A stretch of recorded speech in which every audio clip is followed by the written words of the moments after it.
बाल समय रवि भक्षी लियो तब तीनहु लोक भयो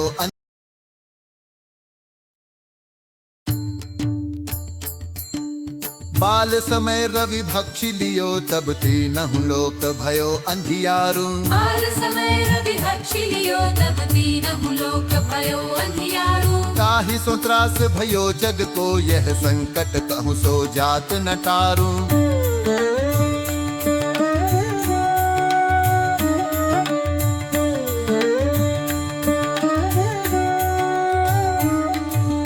देवन आन करी बिनती तब छाड़ी दियो रवि कष्ट निवारो। छाड़ी दियो रवि कष्ट निवारो, छाड़ी दियो रवि कष्ट निवारो। को नहीं जानत है जग में कपि संकट मोचन नाम तिहारू। संकट मोचन नाम तिहारू, संकट मोचन नाम तिहारू। बालिकी दास कपीस बसे गिरिजात महाप्रभु पंथ निहारू। बालिकी दास कपीस बसे गिरिजात महाप्रभु पंथ निहारो। चौकी महामुनि साप दियो तब चाहिए कौन विचार विचारू। चौकी महामुनि साप दियो तब चाहिए कौन विचार विचारो। के द्विज रूप लिवाय महाप्रभु सो तुम दास के सोत निवारो। सो तुम दास के शोक निवारो, सो तुम दास के शोक निवारो। को नहीं जानत है जग में कपि संकट मोचन नाम तिहारू। संकट मोचन नाम तिहारू, संकट मोचन नाम तिहारू। अंगद के संग लेन गए सिय क्रोज कपि सह बैन उचारू। अंगद के संग लेन गए सिय क्रोध कपि सह बैन उचारो। जीवत ना बची हो हम सो जु बिना सुभिलाए यहाँ पगुधारो। जीवत ना बची हो हम सो जो बिना सुधिलाए यहाँ पगुधारो। हेरि थके तट सिंधु सबे तब लाए सिया सुधि प्राण उबारो। प्रेरित के तट सिंधु सबे तब लाए सिया सुधि प्राण उबारो। को नहीं जानत है जग में कपि संकट मोचन नाम तिहारो। संकट मोचन नाम तिहारो, संकट मोचन नाम तिहारो। रावण त्रास दई सिय को सब राक्षसी सो कहि शोक निवारो। रावण त्रास नहीं सिय को सब राक्षसी सो कहि शोक निवारो। ताहि समय हनुमान महाप्रभु जाहे महारजनी चर मारो।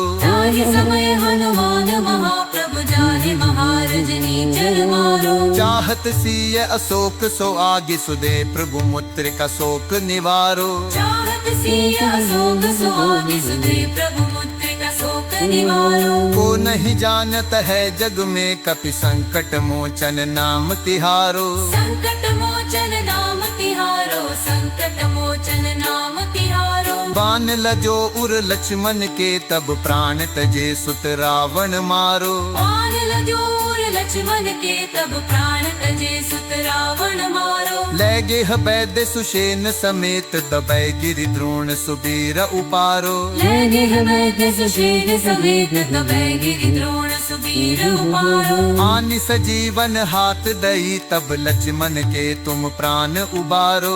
आज सजीवन हाथ दही तब लक्ष्मण के तुम प्राण उबारो। को नहीं जानत है जग में कपि संकट मोचन नाम hello hello hello hello hello hello hello hello नाम तिहारो, संकट मोचन नाम तिहारो। वेरी गुड आफ्टरनून जी, वेरी गुड आफ्टरनून। की हाल चाल? ओ वधिया ओ। रावण युद्ध अजान कियो तब नाग की फांस सब वधिया हो मेरे नालायकों, क्या हाल चाल है तुम्हारे? नाग की फांस सबे सिर डालो। श्री रघुनाथ समेत सबे दल मोह भयो यह संकट भारो। श्री रघुनाथ समेत सर पीजीबीपी और डिडक्शन के नोट्स अपलोड कर दो। अपलोड कर चुका हूँ जी, तबे हनुमान जो बंधन का अपलोड कर चुका हूँ। मैं नोट्स अपलोड कर चुका हूँ जी। को नहीं जानत है जग में अगर एक बार आप चेक करोगे नोट्स मेरे अपलोडेड है जी। संकट मोचन नाम तिहारो, संकट मोचन नाम तिहारो। बंधु समेत जिवे अहिरा ड्राइव के ऊपर मैंने नोट्स अपलोड कर दिए थे। काल से हारो। बंधु समेत जिवे अहिरावण वीर गुनाथ पताल सिजारो। देवी पूज भली विधि सो बलि देव सबई मिली मंत्र विचारो देवी पूजी भली विधि सो बलि देव सबई मिली मंत्र विचारो जाय सहाय भयो तब ही अहिरावन सैन्य समेत सहव जाय सहाय भयो तब ही अहिरावण सैन्य समेत सहव तो नहीं जानत है जग में कपि संकट मोचन नाम तिहारो संकट मोचन नाम तिहारो संकट मोचन नाम तिहारो संकट मोचन नाम तिहारो संकट मोचन नाम तिहारो चलो जी काज किए बड़े देवन बनके के तुम। चलो जी वेरी गुड इवनिंग भाई, वेरी गुड इवनिंग जी। की हाल चाल ओ वधिया हो मेरे भिंडी, मेरे शिमला मिर्च, मेरे बैंगनी कलर के बच्चों, क्या हाल चाल है?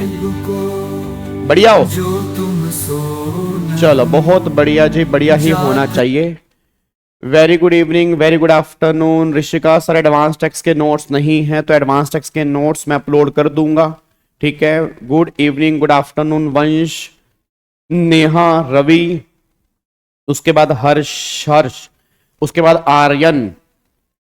चलो बहुत बढ़िया। अब तुम्हें पता हो आज अपन की रात ने क्लास स्टार्ट होने लग रही है। आज अपन की रात ने क्लास स्टार्ट होने लग रही है। पता है थाने पता है?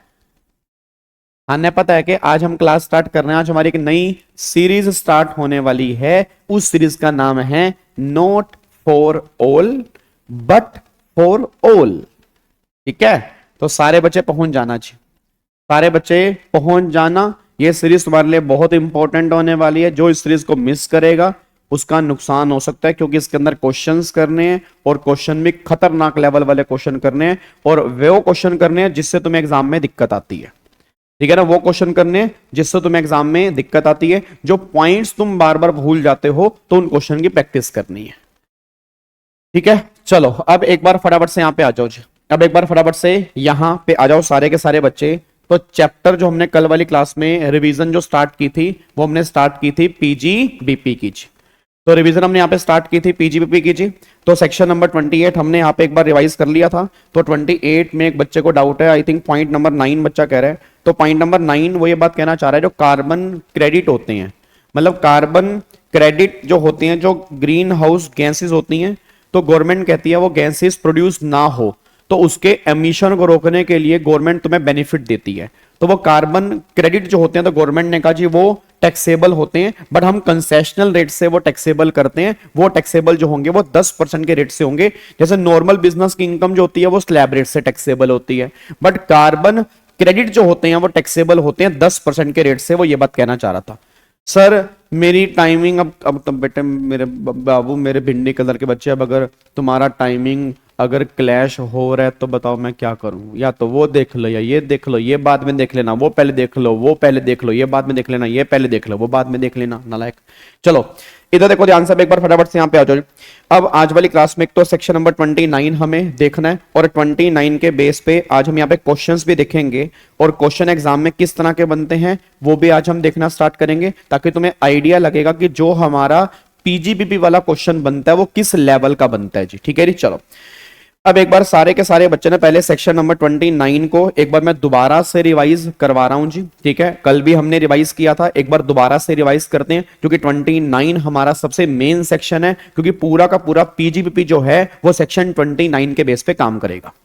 अब ये सेक्शन 29 है। सेक्शन 29 ये बात कहता है कि जो इनकम तुम्हारी पीजीबीपी में टैक्सेबल होती है, उस इनकम को कंप्यूट कैसे करना है, वो सारी की सारी बातें 29 में है। भाई हमें बिजनेस की इनकम निकालनी है, तो बिजनेस की इनकम को कंप्यूट करने का क्या मेथड होगा, वो सारी बातें 29 में। मैं तुम्हें थोड़ा सा याद कराऊं, याद करो आपने कैपिटल गेन का चैप्टर, हेलो भाई साहब इधर सुनो ध्यान से, याद करो आपने कैपिटल गेन का चैप्टर, हेलो भाई साहब, ओए भिंडी कलर के बच्चों इधर देखो ध्यान से, याद करो आपने कैपिटल गेन का चैप्टर जब किया था, तो कैपिटल गेन के चैप्टर के अंदर सेक्शन 48 हमने किया था कंप्यूटेशन का, अगर आपको ध्यान आ रहा हो। याद है मैंने कहा था कि अगर इनकम है, इनकम ट्रांसफर से है, ट्रांसफर कैपिटल एसेट का है, तो उस इनकम पर कैपिटल गेन लगेगा, इनकम पर कैपिटल गेन लगेगा, बट कैपिटल गेन कंप्यूट कैसे करेंगे वो सारी बातें सेक्शन 48 में थी। फिर मैंने कहा था कि शॉर्ट टर्म है या लॉन्ग टर्म है, तो शॉर्ट टर्म वाले केस में गेन निकालने का तरीका ये होता है, लॉन्ग टर्म वाले केस में गेन निकालने का तरीका ये होता है। लॉन्ग टर्म वाले केस में इंडेक्सेशन करते हैं, कुछ केस में इंडेक्सेशन नहीं करते हैं, तो वो सारी की सारी बातें कंप्यूटेशन की थी।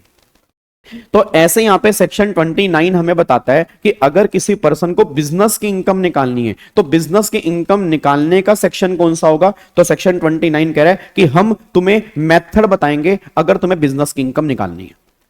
अब बिजनेस की इनकम को निकालने का उसने मेथड क्या बनाया, तो उसने मेथड ये बताया, उसने कहा देखो जी आज हर पर्सन जो है, चाहे वो इंडिविजुअल है, एचयूएफ है, कंपनी है, वो कोई भी है, जो बिजनेसमैन है वो अपना P&L अकाउंट बनाता है, और जो भी कंपनी या जो भी असेसी अपना P&L अकाउंट बनाएगा ना, वो P&L बनाएगा एज पर कंपनीज एक्ट।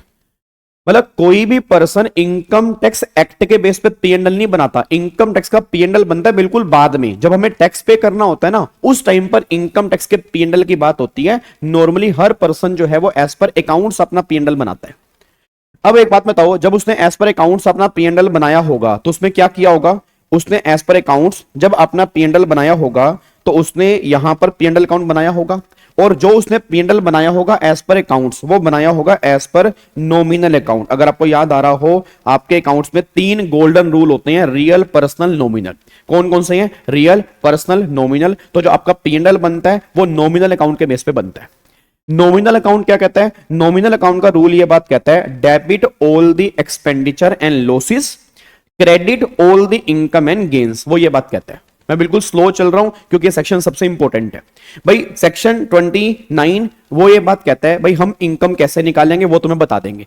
उसने कहा जो तुम्हारा P&L है, P&L तुमने बनाया अकाउंट्स के बेस पे, अकाउंट्स के बेस पे कैसे बनाया, तुमने एज पर नॉमिनल अकाउंट बनाया, तो वो ये बात कहता है कि सारे के सारे खर्चे जो हैं वो तुम यहां पे डेबिट कर दो, और सारी की सारी इनकम जो है वो तुम यहां पे क्रेडिट कर दो। अब मेरे को सारे के सारे बच्चे का आंसर देना। तुमने अकाउंट्स पढ़ा होगा, मैं उम्मीद करता हूं आपने थोड़ा बहुत अकाउंट्स पहले कभी ना कभी पढ़ा होगा। जब तुमने अकाउंट्स पढ़ा तो सारे बच्चे आंसर देना, क्या तुमने अकाउंट्स के अंदर 5 हेड पढ़े? मेरे को हाँ या ना बोलते रहो फटाफट से। जब तुमने अकाउंट्स पढ़ा, क्या तुमने अकाउंट्स के अंदर 5 हेड पढ़े? नहीं पढ़े। तुमने अकाउंट्स में क्या किया होगा, चेक करो, याद करो, अकाउंट्स का P&L अकाउंट चेक करो। तुमने अकाउंट्स में बहुत सारे खर्चे जो होंगे वो डेबिट जो किए होंगे वो पेबल बेस पे डेबिट किए होंगे। अब बहुत सारे तुमने अकाउंट्स में खर्चे जो हैं वो पेबल बेस पे डेबिट किए होंगे। तो मैं याद करवाता हूं, बोनस पेबल हो गया, सैलरी पेबल हो गया, कमीशन पेबल हो गया, क्योंकि अकाउंट्स वाले कहते हैं खर्चे हम पेबल बेस पे भी डेबिट कर देते हैं। ऐसा नहीं है कि हर खर्चा हम पेड बेस पे डेबिट करेंगे, तो वो पेबल बेस पे डेबिट कर देते हैं। फिर अकाउंट्स में जो तुम डेप्रीसिएशन क्लेम करते हो, चेक करो, बहुत बार डेप्रीसिएशन जो अकाउंट्स में क्लेम करते हो वो SLM मेथड पे क्लेम करते हो। ऐसा नहीं है कि अकाउंट्स में हर बार WDV क्लेम होता है। माना अकाउंट्स में WDV भी होता है, बट वहां पे SLM भी होता है। इनकम टैक्स में तो नॉर्मली हर केस में WDV होता है। अब तुमने वहां पे डेप्रीसिएशन जो डेबिट कर रखा है वो SLM के बेस पे डेबिट कर रखा है। फिर याद करो, अकाउंट्स में जब तुम इनकम क्रेडिट करते हो तो इनकम ऐसा नहीं है कि तुम बिजनेस वाली क्रेडिट करते हो। अकाउंट्स में क्या करते हो, वो कहता है credit all the income and gains. अब मैं तुम्हें थोड़ा बहुत याद करवा दूं, याद कर लो थोड़ा बहुत अकाउंट्स। नहीं याद करना तो एक बार कॉपी खोल के देख लेना, अकाउंट्स में तुमने ऐसा ही किया होगा। तुम क्रेडिट साइड में कई सारी इनकम दिखाते हो। तुम्हारे क्रेडिट साइड में होता है डिविडेंड, अगर डिविडेंड की इनकम आ रही है तुम क्रेडिट कर देते हो, FD से इंटरेस्ट आ रहा है तुम क्रेडिट कर देते हो, सेविंग से इंटरेस्ट आ रहा है तुम क्रेडिट कर देते हो, फिर कैपिटल गेन की इनकम आ रही है तुम क्रेडिट कर देते हो, लॉटरी की इनकम आ रही है तुम क्रेडिट कर देते हो। तो सारी की सारी इनकम तो तुम क्रेडिट कर रहे हो।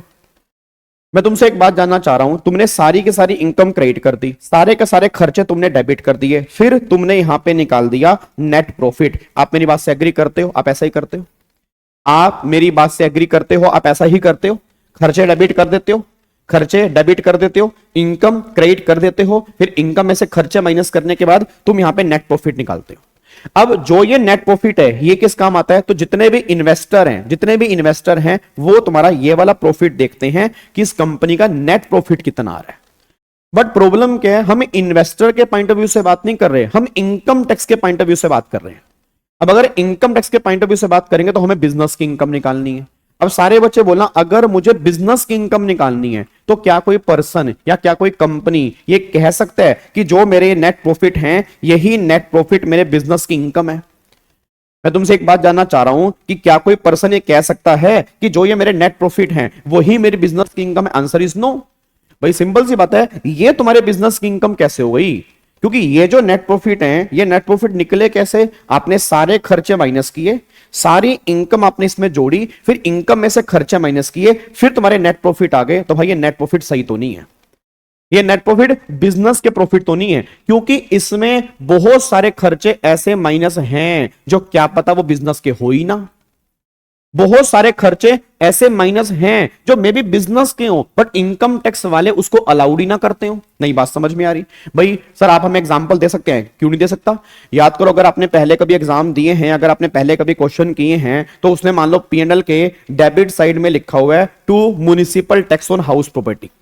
अब सोच के बोलो, हाउस प्रॉपर्टी का म्युनिसिपल टैक्स आपने पे किया, आपने पीएनएल में डेबिट कर दिया, जबकि आएगा तो ये हाउस प्रॉपर्टी में। फिर आपने हाउसिंग लोन का इंटरेस्ट पे किया, उस हाउसिंग लोन का इंटरेस्ट आपने पीएनएल में डेबिट कर दिया, आएगा तो वो हाउस प्रॉपर्टी में। तो आपने खर्चे वो डेबिट कर रखे हैं जो पीजीपी के है ही नहीं, जो बिजनेस के है ही नहीं, या मे बी खर्चे बिजनेस के हैं बट वो आपने डेबिट कर दिए, बट वो एज पर इनकम टैक्स वो डेबिट होने नहीं चाहिए। मे बी वो आपने पेबल खर्चे डेबिट कर दिए, बट इनकम टैक्स वाले कहते हैं कि हमारे यहां तो पेड खर्चा डेबिट होता है। उसके बाद फिर आपने जो इनकम क्रेडिट की है, तो बहुत सारी इनकम ऐसी है जो तुम्हारे बिजनेस की इनकम ही नहीं है। मान लो इंटरेस्ट फ्रॉम एफडी, अब एफडी से आने वाला इंटरेस्ट तो अदर सोर्स की इनकम है ना, इंडियन कंपनी से आने वाला डिविडेंड तो अदर सोर्स की इनकम है ना, कैपिटल गेन तो कैपिटल गेन हेड की इनकम है, लॉटरी जो है वो अदर सोर्स की इनकम है। तो बहुत सारी इनकम ऐसी है जो बिजनेस की है ही नहीं, बट वो आपने क्रेडिट कर रखी है। तो आपको नहीं लग रहा कि पूरा का पूरा पीएनएल हमें हिलाना पड़ेगा? मैं एक बात जानना चाह रहा हूं भाई, आपको नहीं लग रहा कि हमें पूरा का पूरा पीएनएल हिलाना पड़ेगा? क्यों हिलाना पड़ेगा? क्योंकि भाई साहब इस पीएनएल में हमें चीजें फिल्टर करनी है। इस पीएनएल में चीजें हमें फिल्टर क्यों करनी है? क्योंकि वो सभी खर्चे हमें यहां से हटाने पड़ेंगे जो बिजनेस के नहीं हैं, या जो बिजनेस के हैं पर एज पर इनकम टैक्स वो डेबिट नहीं होने चाहिए थे। ऐसे ही वो सारी की सारी इनकम हमें यहां से निकालनी पड़ेंगी जो बिजनेस की है ही नहीं। अब एक बात मेरे को सोच के बताओ, अब जो इनकम साहब बिजनेस की है ही नहीं है, मैं दोबारा बोलूंगा, जो इनकम साहब बिजनेस की है ही नहीं है, तो वो इनकम यहां पे कर क्या रही है? भाई जो इनकम बिजनेस की नहीं है वो यहां पे क्या कर रही है? क्योंकि हमें बिजनेस की इनकम निकालनी है, तो बिजनेस की इनकम है, अदर सोर्स वाली इनकम का क्या काम है? बिजनेस की इनकम है, हाउस प्रॉपर्टी वाली इनकम का क्या काम है? बिजनेस की इनकम है, कैपिटल गेन वाली इनकम का क्या काम है? बिजनेस की इनकम है, सैलरी वाली इनकम का क्या काम है? हमें निकालनी बिजनेस की इनकम है, और इनकम उसने सारी क्रेडिट कर रखी है। सर अकाउंट्स वाले ऐसा क्यों करते हैं? क्योंकि मेरे बच्चे, मेरे भिंडी, मेरे शिमला मिर्च कलर के बच्चे, मेरे नारंगी, मेरे बैंगनी, मेरे कटहल कलर के बच्चे, क्योंकि अकाउंट्स में 5 हेड नहीं होते ना। अकाउंट्स में 5 हेड हमने कहां पढ़े? हमें तो 5 हेड की नॉलेज हमें कहीं मिली नहीं। हमने अकाउंट्स पढ़ा तो अकाउंट्स वाले टीचर ने हमें कभी 5 हेड की बात नहीं बताई। उसने कहा भाई नॉमिनल अकाउंट का फंडा है, सारे खर्चे डेबिट करो, सारी इनकम क्रेडिट करो, तो पीएनएल में नेट प्रॉफिट निकाल दो, काम खत्म करो। अब उसने वो काम किया तो उसके गलत कामों को हमें सही करना है, उसके गलत कामों को हमें सही करना है। तो उसको सही करने के लिए सेक्शन 29 बनाया गया, उसको सही करने के लिए सेक्शन 29 बनाया गया। 29 के पास मैं गया तो मैंने 29 से पूछा, मैं कहा सेक्शन 29 यार मुझे ना बिजनेस की इनकम निकालनी है, तो आप मुझे बताओगे बिजनेस की इनकम कैसे निकल सकती है? तो गवर्नमेंट ने कहा देख तेरे पास ना बेस बनाने की एक चीज तो है, तेरे पास बेस बनाने की एक चीज तो है। मैं कहा जी क्या बेस बनाने की चीज है? कह रहा देख बेस बनाने की चीज ये है, तेरे पास पीएनएल अकाउंट है? मैं कहा हाँ। मैं कहा बट वो मेरे काम का नहीं है ना। अरे हेलो ओए ओए इधर।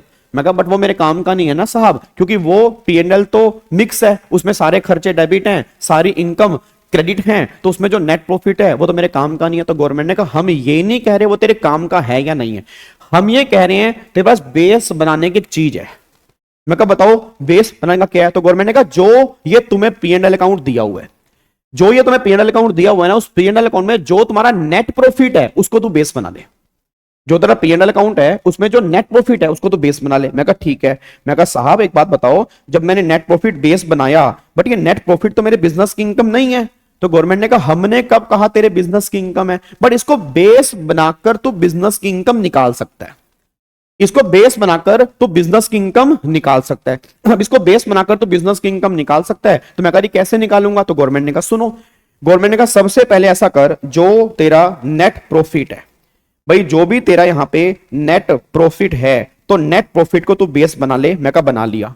अब गवर्नमेंट ने कहा एक बात बता, नेट प्रॉफिट को तूने बेस बना लिया, अब तेरे डेबिट साइड में काफी सारे खर्चे हैं। मैं कहा हैं। कह रहे क्या वो सारे खर्चे बिजनेस के हैं? मैं कहा नहीं। कह रहे अदर देन बिजनेस वाले भी हैं? मैं कहा हैं।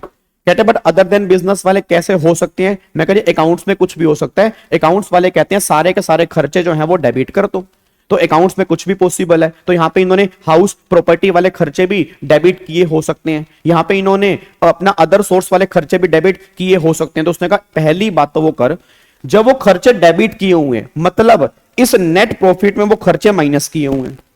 जब वो खर्चे डेबिट किए हुए हैं मतलब इस नेट प्रॉफिट में वो माइनस किए हुए हैं। तो सबसे पहले उन सब खर्चों को ना ऐड कर दे। सबसे पहले उन सब खर्चों को तू ऐड कर दे जो तेरे बिजनेस के ही नहीं है। मैं कहा ठीक है। फिर कह रहे इसमें कुछ खर्चे बिजनेस के भी हैं। मैं कहा हाँ। कह रहे बट वो तो माइनस होने चाहिए। मैं कहा हाँ माइनस होने चाहिए बट जरूरी नहीं है ना कि वो बिजनेस वाले माइनस हो। कह रहे क्यों जरूरी नहीं है? मैं कहा सर प्रॉब्लम पता क्या है, जैसे अकाउंट्स वाले कहते हैं प्रोविजन फॉर डाउटफुल डेब्ट्स। अब प्रोविजन फॉर डाउटफुल डेब्ट्स का मतलब होता है कि हमारा पैसा डूबने वाला है। माना ये बिजनेस का पैसा है बट इनकम टैक्स वाले कहते हैं डूबा तो नहीं है ना।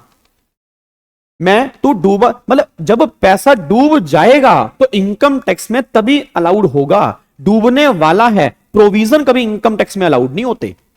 तो ये खर्चा तो बिजनेस का है बट बिजनेस वाला अलाउड नहीं है। ऐसे में करी बोनस पेबल है, मान लो इंटरेस्ट पेबल है। अब इनकम टैक्स में एक सेक्शन 43 है, वो कहता है डिडक्शन जो देंगे वो पेड बेस पे देंगे। अब बोनस बिजनेस का है, बोनस बिजनेस का है तो है ये पेबल बट है बिजनेस का, बट फिर भी अलाउड नहीं होना चाहिए। तो गवर्नमेंट ने कहा ओहो मतलब बिजनेस वाले खर्चे भी जो अकाउंट्स वालों ने डेबिट किए हैं तो शायद वो खर्चे भी इनकम टैक्स में अलाउड नहीं होने चाहिए, तो उनको भी तो क्या करेगा, ऐड करेगा। तो मतलब कहना क्या चाह रहा हूं कि नॉन बिजनेस एक्सपेंडिचर तो सारे ऐड हो गए, बिजनेस एक्सपेंडिचर भी ऐड हो गए, जो इनकम टैक्स में अलाउड नहीं होने चाहिए वो सारे ऐड हो गए। तो गवर्नमेंट ने कहा क्रक्स बता, क्रक्स क्या है? क्रक्स क्या निकल के आ रहा है? मैं कह रही क्रक्स ये निकल के आ रहा है कि जो नेट प्रॉफिट है उसमें वो सारे खर्चे हमें ऐड करने पड़ेंगे। कौन से? जो डेबिट किए हुए थे वो डेबिट नहीं होने चाहिए, जो डेबिट किए हुए थे वो डेबिट नहीं होने, जो डेबिट किए हुए थे वो डेबिट नहीं होने चाहिए, जो डेबिट किए हुए थे वो डेबिट नहीं होने चाहिए। अब जो डेबिट किए हुए थे किसने? अकाउंट्स वालों ने। जो डेबिट नहीं होने चाहिए थे एज पर इनकम टैक्स, तो वो सारे के सारे खर्चे हमें यहां पे ऐड करने पड़ेंगे। चल अब ऐड कर लिया तो गवर्नमेंट ने कहा अब तेरी एक एडजस्टमेंट तो हो गई जी, अब तेरी एक एडजस्टमेंट तो हो गई। मैं कहा दूसरी एडजस्टमेंट बताओ। तो गवर्नमेंट ने कहा अच्छा अब ऐसा कर, अब तू ना क्रेडिट साइड में आ जा। मैं कहा आ गया क्रेडिट साइड में। अब कह रहे तू क्रेडिट साइड में देख कि तुझे कुछ ऐसा नहीं लग रहा कि इसमें बिजनेस वाली इनकम भी है और नॉन बिजनेस वाली इनकम भी है। मैं कहा वही तो कह रहा हूं, इसमें नॉन बिजनेस वाली इनकम भी इन्होंने ऐड कर रखी है। मैं कहा देखो वो एफडी का इंटरेस्ट बताओ बिजनेस का थोड़ा होता है। मैं कहा देखो वो सेविंग का इंटरेस्ट बिजनेस का थोड़ा होता है। इंडियन कंपनी से डिविडेंड आ रहा है, मैं कहा बिजनेस की थोड़ा है। लॉटरी की इनकम, मैं कहा बिजनेस की थोड़ा है। मैं कहा हाउस प्रॉपर्टी से रेंट आ रहा है, मैं कहा बिजनेस का थोड़ा है। मैं कहा लैंड पर रेंट आ रहा है, मैं कहा बिजनेस का थोड़ा है। तो मैं कहा इतनी सारी इनकम भाई साहब इन्होंने क्रेडिट कर रखी है जो बिजनेस की नहीं है। तो गवर्नमेंट ने कहा फिर इनकम क्रेडिट कर रखी है मतलब नेट प्रॉफिट इससे बढ़ गया होगा, नेट प्रॉफिट इससे बढ़ गया होगा ना, क्योंकि जितना क्रेडिट बैलेंस ज्यादा होगा उससे तेरा नेट प्रॉफिट बढ़ेगा, तो तेरा तो नेट प्रॉफिट फिर इन्फ्लेटेड है। मैं कहा वही तो कह रहा हूं। तो गवर्नमेंट ने कहा फिर ऐसा कर, जितनी भी तेरी नॉन बिजनेस वाली इनकम है, मतलब जो इनकम क्रेडिट की हुई है बट क्रेडिट नहीं होनी चाहिए एज पर इनकम टैक्स, तो वो सारी की सारी इनकम को तू यहां से माइनस कर दे। तो गवर्नमेंट ने कहा वो सारी इनकम तुम यहां से हटा दे। कौन सी इनकम यहां से हटा दे? जो क्रेडिट की हुई थी, क्रेडिट नहीं होनी चाहिए, जो क्रेडिट की हुई थी, क्रेडिट नहीं होनी, जो क्रेडिट की हुई थी, क्रेडिट नहीं होनी चाहिए, वो सारी की सारी इनकम यहां से हटा दो। अच्छा, मैं कहा चलो शुक्र है भगवान का, अब तो मेरी बिजनेस की इनकम निकल गई ना। मैंने वो सारे डेबिट वाले खर्चों का भी एडजस्टमेंट कर दी, इनकम की भी एडजस्टमेंट कर दी, अब तो मेरी बिजनेस की इनकम निकल गई। गवर्नमेंट ने कहा नहीं मेरे बच्चे, क्वेश्चन पूरा देख, क्वेश्चन के नीचे ना यहाँ पे इन्होंने अदर इंफॉर्मेशन भी दे रखी है। मैं कहा हाँ, क्वेश्चन तो अभी खत्म ही नहीं हो रहा, अभी तो इतनी सारी अदर इंफॉर्मेशन भी है। मैं कहा अब क्या करना है? तो गवर्नमेंट ने कहा कोई बात नहीं। कहते एक बात बता, जो ये अदर इंफॉर्मेशन में इन्होंने ये चीजें जो बोली हुई हैं, क्या उसका इफेक्ट पीएनएल में जा चुका है या जाना है? भाई क्या जो ये अदर इंफॉर्मेशन में चीजें हैं, क्या उसका इफेक्ट पीएनएल में जा चुका है या अभी जाना है? तो मैं करी इसका इफेक्ट तो भी जाना है, ये कोई पीएनएल में थोड़ा है, ये कोई पीएनएल में थोड़ा है, इसका इफेक्ट तो अभी पीएनएल में जाना है। तो अच्छा, जब हमने अदर इंफॉर्मेशन देखी तो इसमें ना कुछ खर्चे ऐसे थे जो as per income tax debit होने चाहिए थे, मतलब एज पर इनकम टैक्स उनसे प्रॉफिट कम होना चाहिए था। सर आप हमें एग्जांपल दे सकते हो? बिल्कुल दे सकता हूं, जैसे बैड डेट्स हो गया। अब बैड डेट्स तो इनकम टैक्स में अलाउड होते हैं, अब बैड डेट्स को पीएनएल में डेबिट होना चाहिए था, बट प्रॉब्लम क्या है, वो डेबिट ऊपर किया ही नहीं हुआ। मान लो आपने बिजनेस के लिए कोई लोन लिया, उस लोन पे इंटरेस्ट पे कर दिया, तो बिजनेस के लोन का इंटरेस्ट डेबिट होना चाहिए था, बट ऊपर अकाउंट्स वालों ने कहीं वो डेबिट किया ही नहीं हुआ। तो एक बात बताओ, जब वो डेबिट होना चाहिए था, हेलो भाई साहब, जब वो डेबिट होना चाहिए था तो आपको नहीं लग रहा क्या वो पीएनएल में माइनस होना चाहिए? होना चाहिए, बट माइनस किया हुआ है नहीं, तो वो सारे के सारे खर्चे माइनस कर दिए जाएंगे। कौन से? जो डेबिट होने चाहिए थे, डेबिट नहीं हुए थे, वो सारे के सारे खर्चे माइनस कर दो। तो वो सारे खर्चे, गवर्नमेंट ने बोला वो सारे के सारे खर्चे माइनस कर दो, जो डेबिट होने चाहिए थे बट वो डेबिट नहीं हुए थे, वो सारे माइनस कर दो। फिर इसमें कुछ इनकम ऐसी भी दे रखी हैं जो पीजीपी के अंदर आनी चाहिए थी। जैसे मान लो मुझे कोई बेनिफिट मिला, कोई परक्यूजिट मिला ड्यूरिंग माई बिजनेस प्रोफेशन, ठीक है, फिर मान लो एक्सपोर्ट इंसेंटिव मिले मुझे, तो वो भी टैक्सेबल होने चाहिए थे, बट वो पीएनएल में क्रेडिट थे ही नहीं। तो वो सारी इनकम आप ऐड कर दो जो क्रेडिट होनी चाहिए थी बट क्रेडिट नहीं हुई थी, वो सारी की सारी इनकम आप ऐड कर दोगे। ये 4 एडजस्टमेंट जहां तुम्हारी खत्म, तुम्हारे बिजनेस के प्रॉफिट तुम्हारे हाथ में है।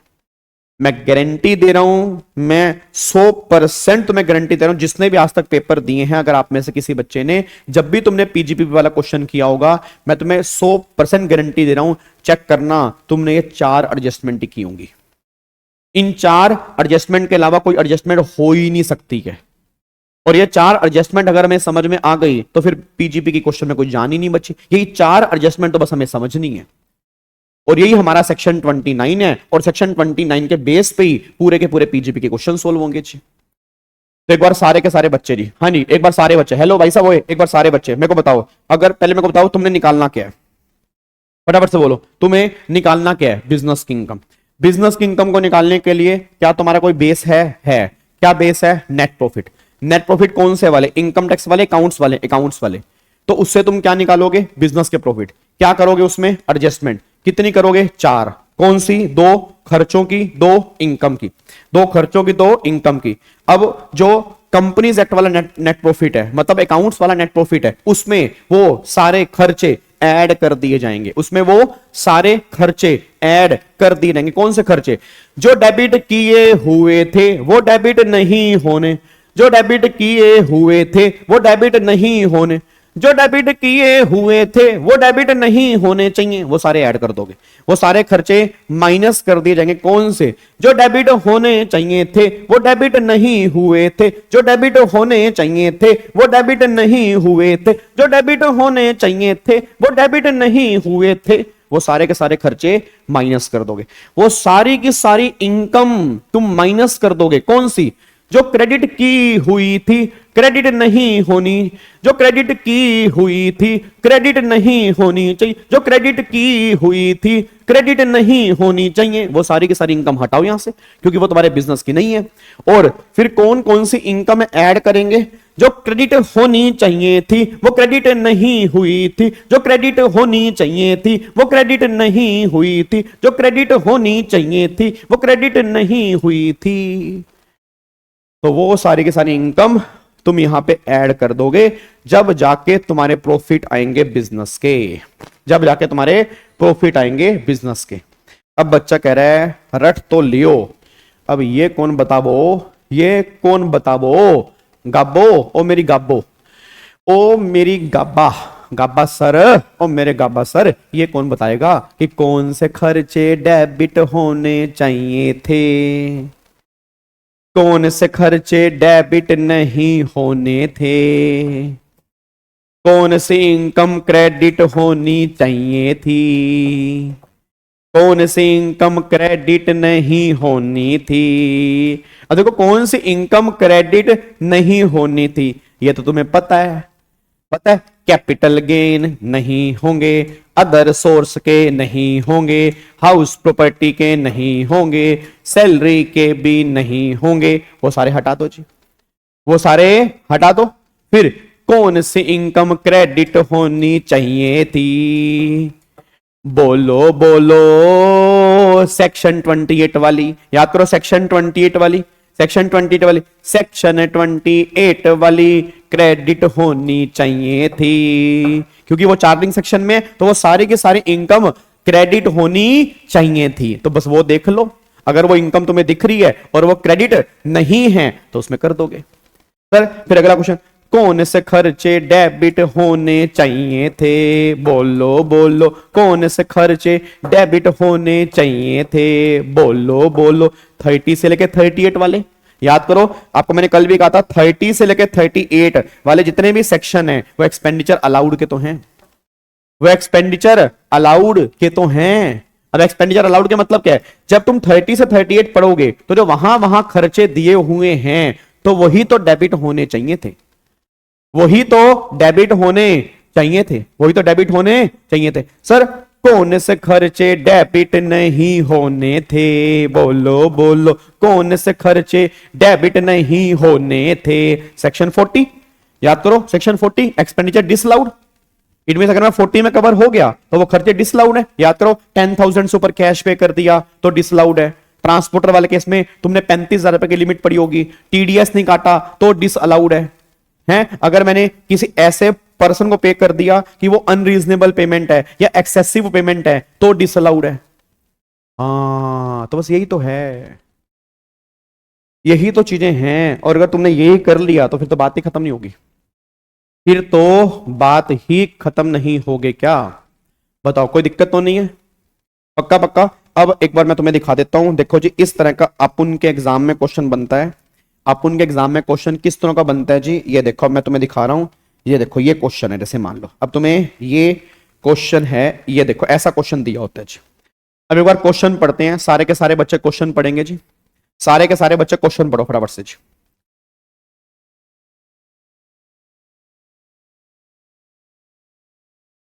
देखो जी सारे के सारे बच्चे यहां पे क्वेश्चन पढ़ो।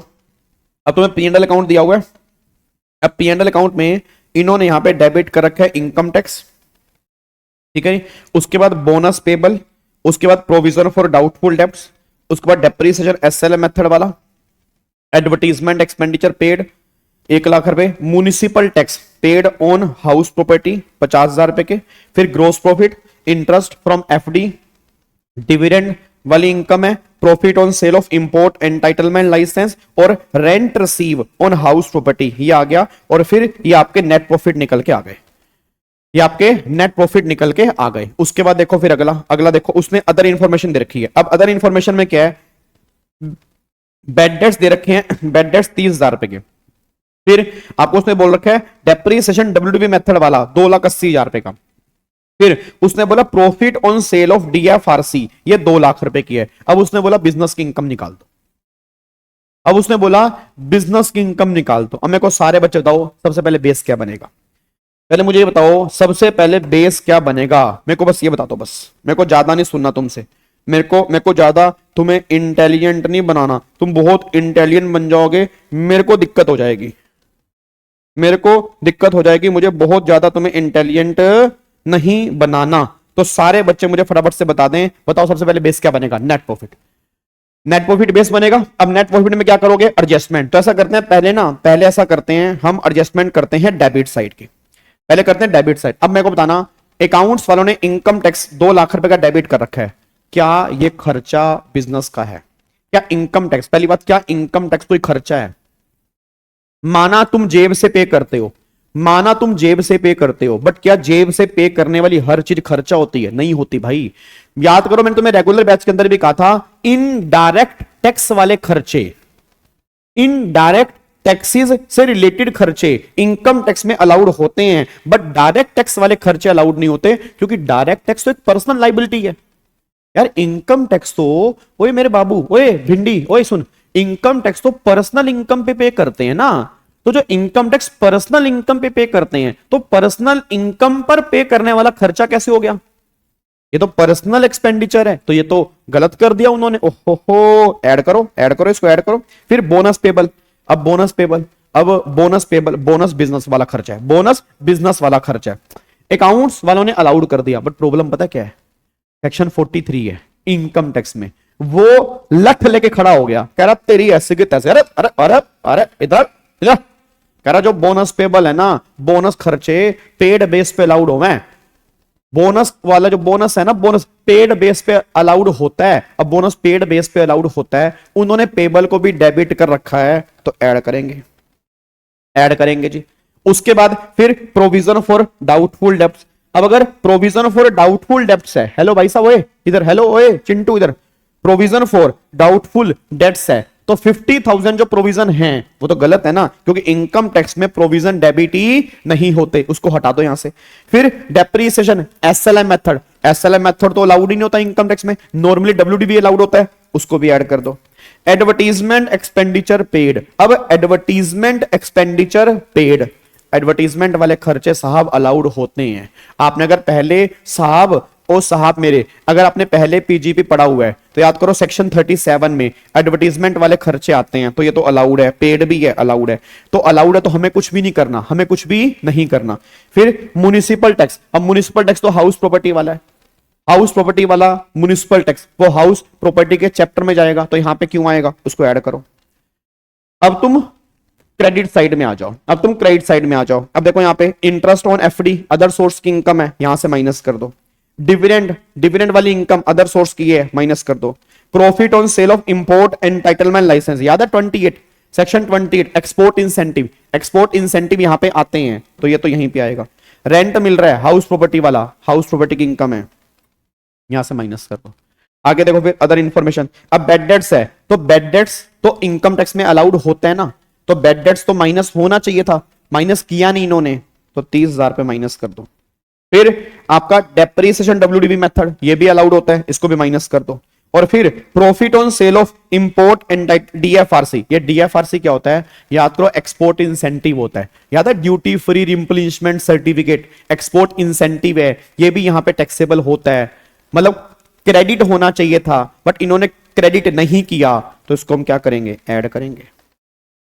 अब तुम एक बार देख लोगे, तुम्हारा प्रॉफिट ही आएगा जी 42,90,000, एक बार देख लेना, इतना ही आ रहा होगा जी। अगर तुमने कैलकुलेशन पे कुछ हाथ पैर चलाए होंगे, तो अब देखना आपका इतना ही आ रहा होगा, अब देखना आपका इतना ही आ रहा होगा जी। ठीक है जी, 42,90,000 रुपए का तुम्हारा नेट प्रॉफिट यहां पे निकल के आ रहा होगा जी, 42,90,000 रुपए आ रहा होगा, 100% इतना ही आ रहा होगा जी। डन, कोई दिक्कत तो नहीं है, पक्का पक्का, क्या इसको हम लॉक कर सकते हैं, डन है ना। चलो अब अगले पॉइंट पर आओ जी। अब ये क्वेश्चन है, ये क्वेश्चन सुनो, ये क्वेश्चन थोड़ा खतरनाक है भाई, ये क्वेश्चन सुन लो पहले, एक बार सुन लो। ये एक बार ना मैं तुम्हें क्वेश्चन दिखा रहा हूं, इसका चाहे तुम स्क्रीनशॉट ले लेना। अब ये क्वेश्चन तुम करोगे, मैं नहीं करूंगा, ये क्वेश्चन तुम थोड़ा ट्राई करो, मैं तुम्हें क्वेश्चन पढ़वा देता हूं। क्वेश्चन, क्वेश्चन सुनना, क्वेश्चन क्या है, तुम्हें P&L अकाउंट दिया हुआ है, एक बार डेबिट साइड पढ़ते हैं। म्युनिसिपल टैक्स पेबल, हेलो ओए चिंटी, हेलो इधर, municipal tax payable by owner 1 lakh रुपए, related to house property, related to house property debit कर रखा है। डेप्रिसिएशन एसएलएम मेथड वाला 2.5 लाख रुपए, प्रोविजन फॉर डाउटफुल डेब्ट्स 80,000 रुपए, बोनस पेड, एम्प्लॉय को बोनस दिया, तो एम्प्लॉय को बोनस देना मेरा बिजनेस एक्सपेंडिचर है 40,000 रुपए। Interest paid repair of house property, आपने इंटरेस्ट पे किया हाउस प्रॉपर्टी की रिपेयर के लिए 40,000। एडवर्टीजमेंट एक्सपेंडिचर पेड 1 लाख रुपए, एडवर्टीजमेंट एक्सपेंडिचर पेड 1 लाख रुपए। फिर इस साइड में 15 लाख रुपए लॉटरी की इनकम है, डिविडेंड की इनकम 4 लाख रुपए, परक्यूजिट मिल रहे हैं ड्यूरिंग बिजनेस प्रोफेशन 5 लाख के, आपने डीएफआरसी को बेचा, ड्यूटी फ्री रिप्लेसमेंट सर्टिफिकेट को बेचा, 10 लाख का प्रॉफिट कमाया, हाउस प्रॉपर्टी से रेंट आ रहा है 6 लाख का। अदर इंफॉर्मेशन क्या है?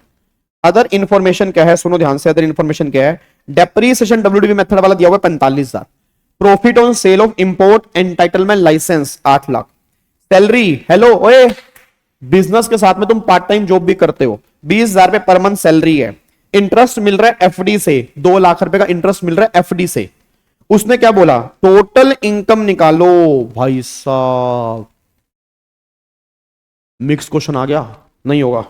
बाय सर, बाय गाबा सर, बाय बाय गाबा सर, है हो जाएगा नहीं होएगा? टोटल इनकम निकालनी है, टोटल इनकम निकालो एंड टैक्स लाइबिलिटी निकालनी है। अगर उसने 115 बीएससी ली है, मतलब डिफॉल्ट टैक्स रिजीम ली है, डिफॉल्ट टैक्स रिजीम ली है, डिफॉल्ट टैक्स रिजीम ली है। तो अब ये रहा नेट प्रॉफिट जी, 1,03,90,000 रुपए ये इसका नेट प्रॉफिट है। ठीक है, तो एक बार करके देखोगे? तो अब मैं ऐसा करो, पहले इसका स्क्रीनशॉट ले लो फिर, क्योंकि ना 1 मिनट रुको, पूरा आ रहा है स्क्रीन पे, ये लो। पहले ऐसा कर लो, पहले इसकी एडजस्टमेंट कर लो तुम, पहले इसकी एडजस्टमेंट कर लो। और जिसने भी आंसर देखा, क्योंकि नोट्स तुम्हारे पास हैं, मुझे कोई दिक्कत नहीं है, देखो जितना मर्जी आंसर देखो, बट वो अपने आप से बहुत बड़ा चीटिंग कर रहे हो, वो भगवान भी तुम्हें माफ नहीं करेगा, मैं तुम्हें बता रहा हूं। तुम्हें लगेगा तुमने सही किया, उसमें तुम्हारा कंट्रीब्यूशन 0 है। तो करो आप, हाँ हाँ, एक एक हेड पकड़ लो, मैं स्क्रीन पूरी कर देता हूं। ये लो जी, पकड़ लो एक एक हेड। जब यहां तक पढ़ लोगे तो मुझे बता देना, मैं ऊपर कर दूंगा जी।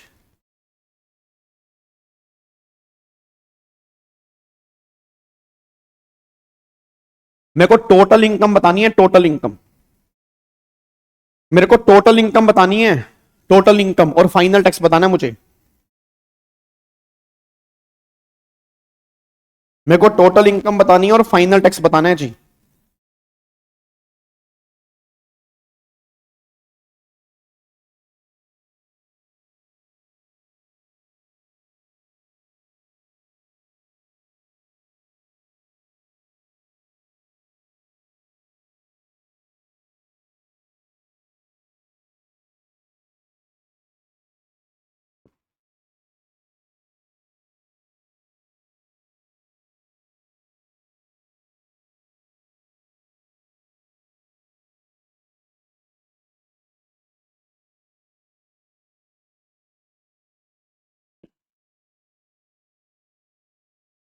हाँ जी, यहां तक हो गया।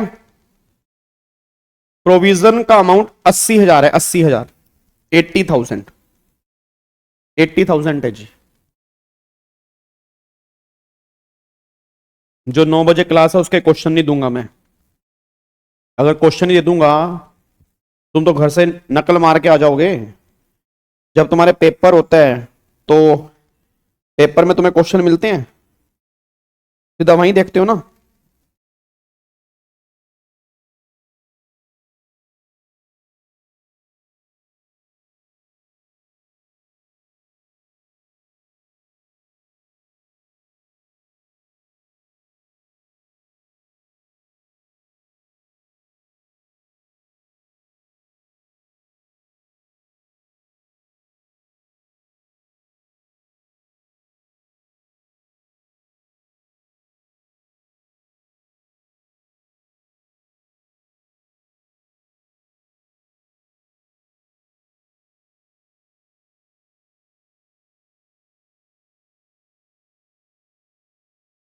हाँ जी, आईईएल जो है, इंपोर्ट एंटाइटलमेंट लाइसेंस 8 लाख है जी, 8 लाख, 8 लाख है।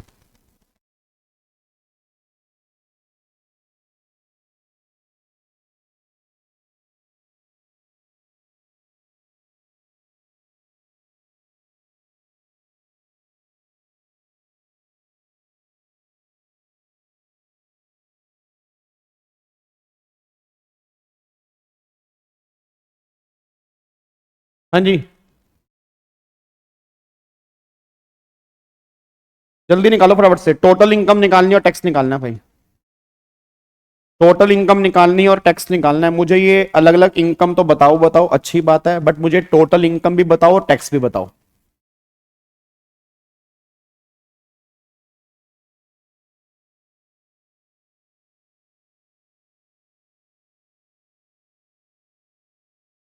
पीजीबीपी की इनकम आ रही है 91,55,000, कईयों का आ रहा है 91,15,000, कईयों का आ रहा है 85,15,000।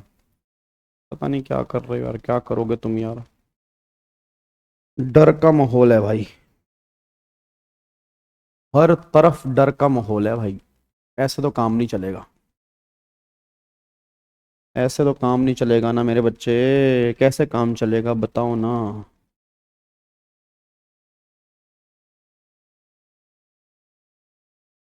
सर आज आप डीटी की चार्ट बुक देने वाले थे, थोड़ा सा काम पेंडिंग है यार, 1-2 दिन दे दो मेरे को, 1-2 दिन आपसे मांग रहा हूँ, बहुत जल्दी मिल जाएगी।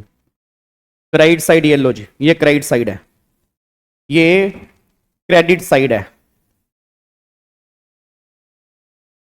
जीएसटी को हम रिवाइज करेंगे चार्ट बुक से, जीएसटी की हम रिवीजन करेंगे चार्ट बुक से जी।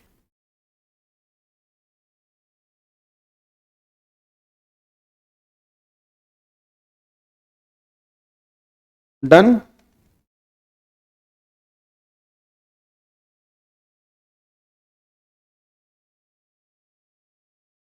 बोलो टैक्स कितना आ रहा है। सर मैं शिखर बैच का स्टूडेंट हूं, मुझे सिर्फ डीटी की बुक मिली है आपकी, अभी जीएसटी की आ जाएगी।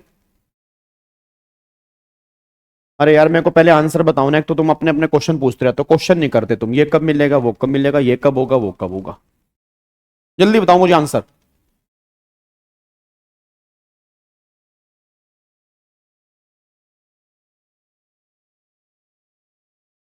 हाँ जी जल्दी बताओ। चलो इधर देखो ध्यान से, इधर देखो, अब पहले एक बार यहां पे देख लो, इधर देखो। हेलो भाई साहब एक बार अब यहां पे देख लो जी, एक बार अब सारे के सारे बच्चे फटाफट से, हाँ 10 डबल ए करेंगे, बिल्कुल 10 डबल ए करेंगे, 10 डबल ए समझा दूंगा आपको, पीजीपी के चैप्टर में ही आएगा। अब यहाँ पे एक बार चेक करना, तो एक बार देखो पहले यहाँ पे आपका इनकम अंडर हेड सैलरी, पहली बात तो 2,40,000, स्टैंडर्ड डिडक्शन 75,000 रुपए की, तो आपका 1,65,000 रुपये आ गया जी, आपका 1,65,000 रुपये निकल के आ गया। ठीक है, आपने सैलरी की इनकम इतनी निकाली है, मैं मान रहा हूं सैलरी की इनकम आपने इतनी निकाली है, नहीं निकाली तो आपने गलती कर दी है, आपने स्टैंडर्ड डिडक्शन माइनस नहीं की जो होनी चाहिए थी। आगे देखो हाउस प्रॉपर्टी की इनकम, अब 6 लाख रुपए का रेंट है, म्युनिसिपल टैक्स पेबल है, तो पेबल म्युनिसिपल टैक्स माइनस नहीं होते, पेड वाले माइनस होते हैं, तो पेबल हैं तो माइनस नहीं होंगे। एनएवी आपकी 6 लाख आ गई, इसमें स्टैंडर्ड डिडक्शन 30% की वो माइनस कर दी, और फिर 40,000 रुपए का इंटरेस्ट माइनस कर दिया। अब एक बच्चा कह रहा है सर 40,000 रुपए का इंटरेस्ट माइनस कर दिया, बट वो तो रिपेयर वाला है, और रिपेयर वाले केस में 30,000 रुपए की लिमिट होती है, रिपेयर वाले केस में 30,000 रुपए की लिमिट होती है, बट वो सेल्फ ऑक्यूपाइड वाले केस में होती है, लेट आउट में नहीं होती, और ये लेट आउट वाला केस है। सर कैसे पता लग रहा है लेट आउट वाला केस है, तुम्हें रेंट नहीं आ रहा क्या? अब जब तुम्हें रेंट आ रहा है तो रेंट भाई लेट आउट का ही आता है, सेल्फ ऑक्यूपाइड का तो आता नहीं है, ये तो लेट आउट है, तो पूरा का पूरा माइनस करेंगे।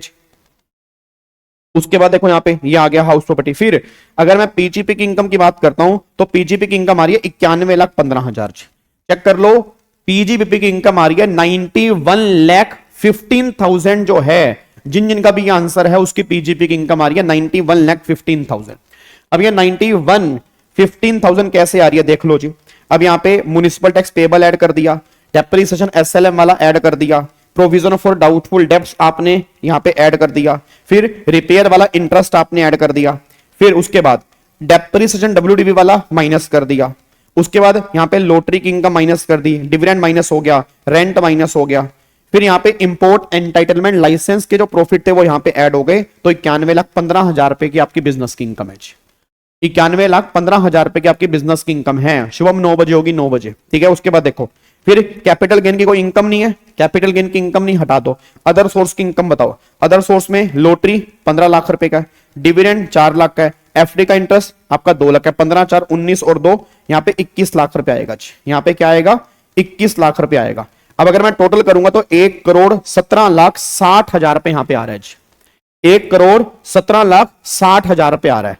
अब अगर 1,17,60,000 रुपए आ रहा है, हेलो भाई साहब, 1,17,60,000 पे आ रहा है, इसमें से डिडक्शन माइनस नहीं होगी। सर डिडक्शन तो मिलेगी ना, 80 टीटीबी की, एफडी का इंटरेस्ट है, 80 टीटीबी मिलेगा, नहीं मिलेगा, वो मिलता है सीनियर सिटीजन को। और 80 टीटीए भी नहीं मिलेगा, वो कब मिलता है, सेविंग के इंटरेस्ट पे मिलता है। तो ये तो एफडी है, तो यहां तो आपको मिलेगा नहीं, तो डिडक्शन मिलेगी नहीं आपको। और वैसे भी डिफॉल्ट स्कीम है भाई साहब। अरे सुन ले भाई, मजा आने लग रहा क्वेश्चन करने में एकदम भाई साहब, मजा आ रहा बिल्कुल। तो सुन मेरी बात, मैं कहने लग रहा हूं डिडक्शन वैसे भी नहीं मिलेगी, डिफॉल्ट स्कीम है। डिफॉल्ट स्कीम वाले केस में डिडक्शन नहीं मिलती है, डिफॉल्ट स्कीम वाले केस में डिडक्शन नहीं मिलती है। अब आगे देखो जी, इस पे अब टैक्स निकालोगे, कैसे टैक्स निकलेगा? पहली बात तो लॉटरी की इनकम 15 लाख रुपए की, उस पर 4.5 लाख रुपए का टैक्स आ गया। फिर जो बैलेंस इनकम है उस पर लगा दिया स्लैब रेट। अब स्लैब रेट कितना आ गया जी? तो स्लैब रेट से आपका आ गया तो 4.5 लाख, अगर मैं देखता हूं 4.5 लाख, 1,02,60,000, तो 1,02,60,000 में से 15 लाख रुपए गए, उसका 30% प्लस में 1,40,000, तो ये आएगा 27,68,000। तो इसमें आपने 4.5 लाख रुपए जोड़े तो 32,18,000 रुपए आ रहा है जी। 32,18,000 रुपए आपका ये टैक्स निकल के आ रहा है, 32,18,000 रुपए आ रहा है। इसमें फिर इनकम 1 करोड़ से ऊपर है, 15% सरचार्ज आएगा और प्लस में 4% सेस आएगा। तो ये आंसर आएगा 38,48,730 रुपए। राउंड ऑफ करने के बाद ये आंसर निकल के आएगा जी, ये आंसर आएगा जी। अब बताओ इसमें कोई दिक्कत है तो बता दो जी। अब सारे बच्चे बताओ क्या दिक्कत है आपको जी। अब देखो ये जो टोटल इनकम वाले क्वेश्चन होते हैं ना, जो टोटल इनकम वाला मिक्स क्वेश्चन बनता है वो ऐसे ऐसे ही बनते हैं। उसमें वो सारे पॉइंट्स की टेस्टिंग कर लेते हैं, आप समझ रहे हो? उसमें वो सारे पॉइंट्स की टेस्टिंग कर लेते हैं कि हाँ भाई इस बच्चे के सारे कॉन्सेप्ट क्लियर हैं या नहीं है जी। क्या बात मेरी समझ में आ रही है? ठीक है, बाकी ऐसे ऐसे क्वेश्चन हम बहुत सारे आगे जाके करेंगे। और जो हमारा आज से क्वेश्चन आंसर की सीरीज स्टार्ट हो रही है तो उसमें तो ऐसे बहुत सारे क्वेश्चन करेंगे जो मेरे को इंपॉर्टेंट लगेंगे जी। ठीक है ना? तो मेरे को ऐसे ही क्वेश्चन की तुम्हें प्रैक्टिस करवानी है जिसमें एक ही क्वेश्चन में तुम्हारे एक नहीं कई सारे कॉन्सेप्ट क्लियर हो रहे हैं, और वो तुम्हें आज रात को ही झलक दिख जाएगी जब मैं क्वेश्चन कराऊंगा। क्वेश्चन कराऊंगा तुम्हें बेसिक के टैक्स वाले, उसमें कैपिटल गेन भी आएगा, उसमें डिडक्शन का चैप्टर भी आएगा, उसमें रिबेट वाला कॉन्सेप्ट भी आएगा। देखना तुम भाई साहब, तुम क्वेश्चन करोगे ना तुम्हारे दिमाग की नसें खुल जाएंगी। ठीक है ना? तो हम ऐसे ही क्वेश्चन करेंगे जब एक क्वेश्चन में कई सारे कॉन्सेप्ट हम मिक्स करेंगे जी। डन? क्या इसको लॉक कर देगी? टीडीएस और टीसीएस की वीडियो अपलोड कर दो। चलो करवा दूंगा जी। सर लॉटरी तो लॉटरी 4 लाख कहां है? लॉटरी भाई साहब 15 लाख की लॉटरी है।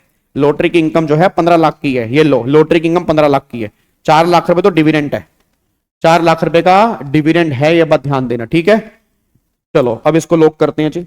अब एक बार आ जाओ अगले सेक्शन के ऊपर आओ। अब जो अगला सेक्शन में रिवाइज करवाने जा रहा हूं वो हमारा सेक्शन 30 और 31 है। ये दोनों सेक्शन आज हम रिवाइज करेंगे। फिर सुनो, कल भी हमारी क्लास है, संडे वनडे ऑफ नहीं है भाई। अब संडे वनडे कोई ऑफ नहीं है।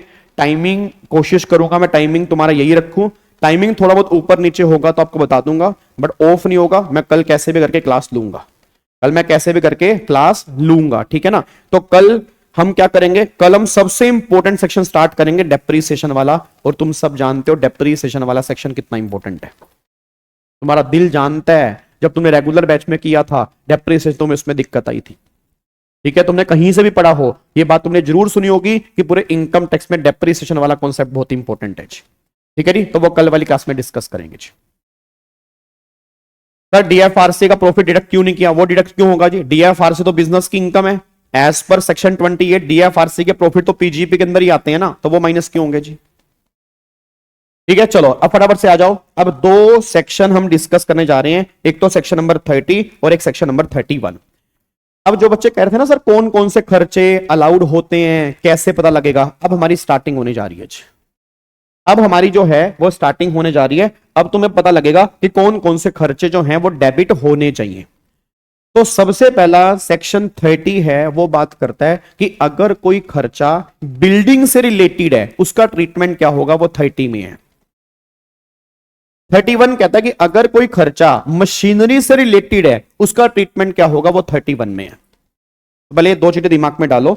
जब भी हम क्वेश्चन में बिल्डिंग बिल्डिंग की बात करेंगे तो बिल्डिंग वाले खर्चे सेक्शन 30 के हैं, और अगर मशीनरी की बात करूंगा तो सेक्शन नंबर 31 में है। अब एक बात मेरे को बताओ, जब भी कोई बिल्डिंग पे खर्चा होता है ना, तो गवर्नमेंट कहती है बिल्डिंग पे जो खर्चा होता है वो खर्चे दो लोग करते हैं, या तो ओनर करता है या टेनेंट करता है। या तो ओनर करता है या टेनेंट करता है जी, या तो ओनर करेगा या टेनेंट करेगा जी।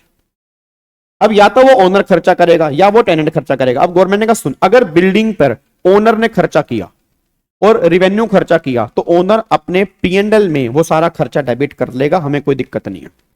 अगर ओनर ने अपनी बिल्डिंग पर कैपिटल खर्चा किया तो वो खर्चा उसकी बिल्डिंग की कॉस्ट में जुड़ेगा और वो डेप्रीसिएशन क्लेम कर लेगा।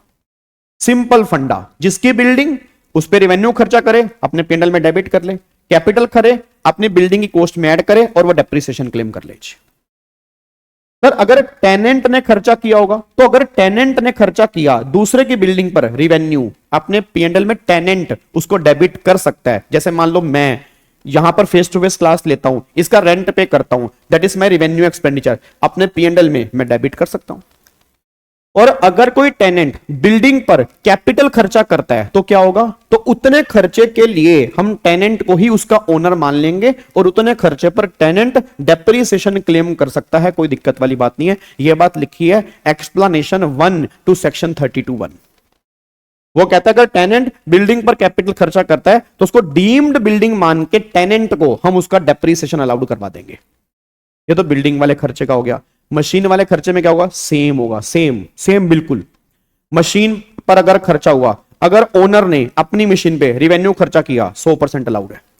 ओनर ने अपनी मशीन पर कैपिटल खर्चा किया, मशीन की कॉस्ट में ऐड होगा, डेप्रीसिएशन अलाउड कर देंगे जी।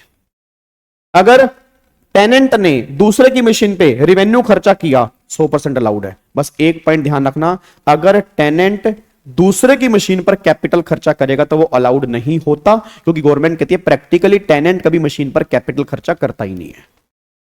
तो आप ये मान के चलो कि नॉर्मली वो अलाउड नहीं होता, उसको तुम इग्नोर करके चलोगे, बाकी सारी की सारी बातें वही बिल्डिंग वाली सेम है जी। अब एक बार यहां पे देख लो फटाफट से, देखो जी, अगर बिल्डिंग पर खर्चा हुआ, रेंट, रिपेयर, टैक्सेस, इंश्योरेंस, अगर ओनर ने किया रिवेन्यू खर्चा, अगर ओनर ने किया रिवेन्यू खर्चा 100% अलाउड, कैपिटल तो उसकी कॉस्ट में ऐड करोगे, डेप्रीसिएशन मिलेगा। टेनेंट ने किया कैपिटल, डीम्ड बिल्डिंग मान के वो क्लेम करेगा डेप्रीसिएशन, अगर वो रिवेन्यू है तो 100% अलाउड है। उसके बाद एक्सप्लेनेशन 1 देखो वही लिखा है कि अगर टेनेंट या अगर कोई कैपिटल खर्चा करता है तो उतने खर्चे के लिए वो डीम्ड बिल्डिंग मानेंगे और वो खर्चा उसको अलाउड कर देंगे। उसके बाद देखो जी सेक्शन 31 यहां पे बात कर रहा है वो प्लांट मशीनरी की और फर्नीचर की। अब अगर ओनर ने किया रिवेन्यू सारा अलाउड है, कैपिटल जो है मशीनरी की कॉस्ट में ऐड करेंगे और डेप्रीसिएशन क्लेम करेंगे। और अगर मान लो वो टेनेंट ने किया तो कैपिटल खर्चा जो है वो अलाउड नहीं होगा और रिवेन्यू खर्चा जो है वो 100% अलाउड है। बस ये पर ध्यान दो। सर अगर ओनर ने रेंट का खर्चा किया तो ओनर अपने आप को रेंट दे रहा है। हिलू मेरी बिल्डिंग, किसकी बिल्डिंग है जी, मेरी, ये रहा 20,000 रुपये, एक मिनट रुको, ये मेरी बिल्डिंग है, मेरी बिल्डिंग का मैं अपने आप को ही एक किराया ले दिया मैंने। अबे नालायक, अपने आप को कौन किराया पे करता है भाई, किराया तो टेनेंट ही पे करेगा ना, नालायक। ठीक है जी, डन, कोई दिक्कत वाली बात तो नहीं है जी। किराया हमेशा टेनेंट पे करता है मेरे बाबू, ओनर थोड़ा सेल्फ कोई अपने आप को रेंट कैसे कोई देगा। उन्होंने बोले कि पागल वागल हो क्या, छोटी बच्ची है क्या, अपने आप को रेंट पे कर रहा है। ठीक है, तो यहां पे अभी एग्जांपल देखो दे रखे जी, अभी एग्जांपल एक बार देख लो फटाफट से। एग्जांपल देखो क्या है, मिस्टर बीजी ओनर है बिल्डिंग का, यूज कर रहा है बिजनेस में। अब उसकी बिल्डिंग की कॉस्ट है 60 लाख। अब उसने अपनी बिल्डिंग का इंश्योरेंस करवाया और उसका इंश्योरेंस प्रीमियम पे कर रहा है 50,000 रुपए। फिर उस प्रॉपर्टी के वो टैक्स पे कर रहा है 10,000 रुपए और उसने कैपिटल खर्चा किया बिल्डिंग पर 5 लाख रुपए। अब बताओ क्या होगा। अब जो उसने रेवेन्यू खर्चा किया कौन सा, 50,000 और 10,000, देखो वो डेबिट कर लिया। और उसने कैपिटल खर्चा कौन सा किया, 5 लाख रुपए। तो बिल्डिंग की कॉस्ट कितनी है, 60 लाख। तो 60 और 5 65 लाख। तो इस 65 लाख पे वो 10% के रेट से 6.5 लाख रुपए का डेप्रीसिएशन क्लेम कर लेगा।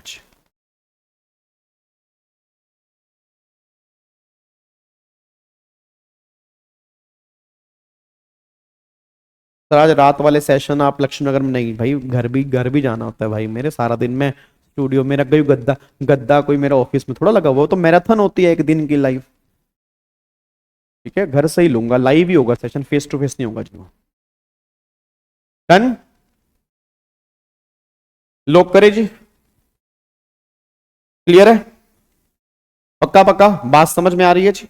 अच्छा अब ये वाला क्वेश्चन देख लो जी, एक बार फटाफट से ये वाला क्वेश्चन देखो।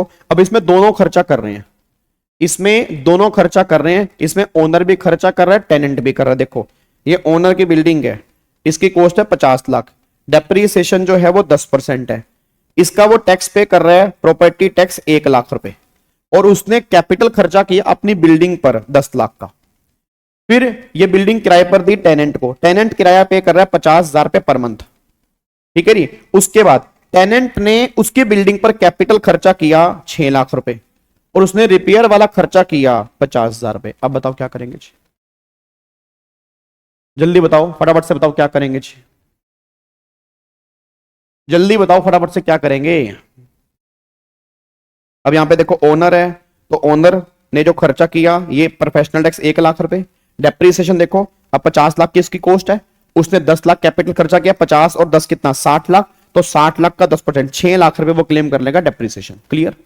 फिर टेनेंट ने खर्चा किया कितना, रिवेन्यू 50,000 पर मंथ, तो 6 लाख तो वो हो गया। फिर उसने टेनेंट ने रिपेयर वाला खर्चा किया, रिवेन्यू 50,000 पे हो गया। अब टेनेंट ने जो 6 लाख रुपए कैपिटल खर्चा किया, तो इस खर्चे पर टेनेंट क्या क्लेम करेगा, डेप्रीसिएशन, तो 6 लाख का 10% 60,000 रुपए वो क्लेम करेगा डेप्रीसिएशन। अब बताओ जिसमें कोई दिक्कत परेशानी है तो बता दो जी, सारे बच्चे बताओ।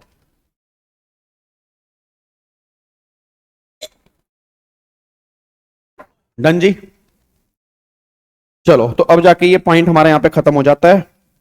अब फिर कल वाली क्लास में जो हम करेंगे फाइनली सेक्शन 32 हम स्टार्ट करेंगे, डेप्रिसिएशन जो बहुत इंपॉर्टेंट सेक्शन है उसकी हम रिवीजन करना स्टार्ट करेंगे जी।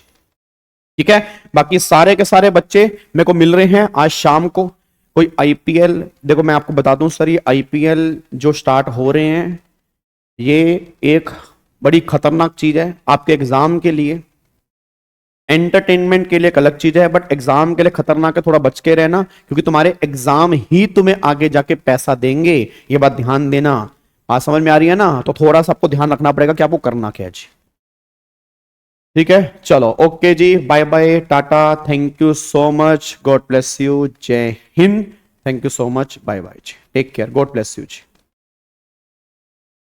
9 बजे मेरे पर्सनल चैनल के ऊपर लाइव होगी, और 11 बजे अल्टीमेट सी वाले चैनल के ऊपर रिकॉर्डेड आएगी जी। ठीक है, थैंक यू सो मच।